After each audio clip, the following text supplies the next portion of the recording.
So you've found the perfect home and you're all ready to make an offer.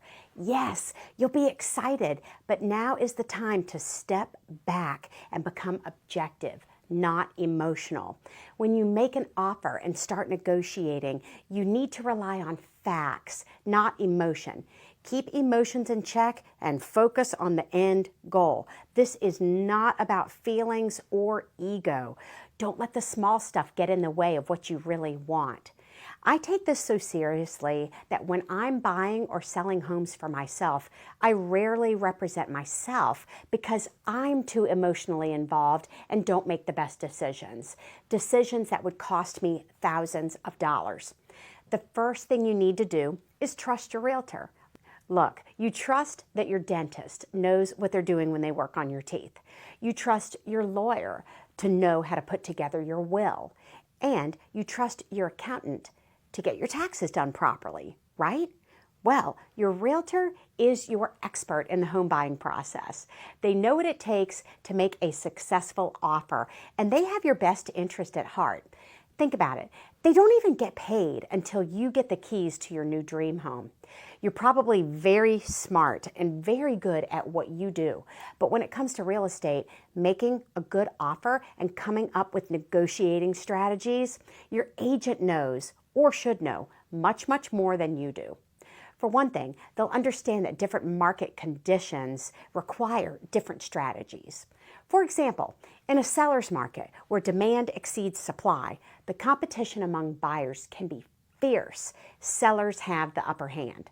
Homes sell quickly, sometimes for far more than the asking price, and you find yourself in bidding wars. As a buyer, you have less negotiating power. You need to make your offer as attractive as possible.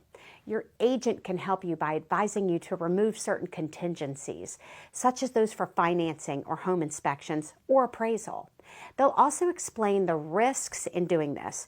You could make an offer that's more than what the home is listed for. Or maybe don't ask for repairs or credits. Trust your agent to advise you on this. In a competitive seller's market, your first offer has to be your absolute best because making a lowball offer can take you out of the running entirely. Your offer should reflect the market conditions, the home's value, and what you can realistically afford. And if there's 7 offers on the table and your financing terms are not as favorable, for example, you may have a VA loan compared to another offer that's in cash, you need to be more aggressive. On the flip side, when you see more homes on the market and homes are staying longer on the market, you know it's more of a buyer's market. There's an oversupply of homes and less demand. Prices may be more negotiable, and as a buyer, you'll have more room to negotiate terms, request repairs, or ask for the seller for money toward your closing costs. You might get more home for your money and better terms because sellers are more eager to sell. Your agent will be able to tell you exactly what kind of market you're in and how that affects your offer and negotiations. They'll help you navigate the current market and make sure your offer is competitive and fair. Of course, this means that you have to work with an experienced local agent who knows the market, the absorption rate, and the forecast of that local real estate market. Another thing your agent will do is analyze comparable sales to come up with a fair offer price. They'll consider factors like the home's condition, location, upgrades, views, and how it stacks up against similar properties that have recently sold. Also, they'll have done some research to understand that seller's motivation. Do they want a quick sale? Do they have a specific deadline? Do they need to rent back until they find a new home? Knowing this makes a difference in creating the offer as attractively as possible. Keep in mind that once your offer is finally signed by both parties, it is a legally binding agreement. So if you back out of it, you'll possibly have legal and financial consequences.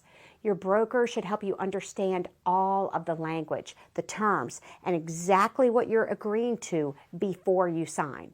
Bottom line, to get the best possible result when it comes to making an offer and negotiating, first, make sure that you have a realtor that you completely trust. Then listen to their professional advice.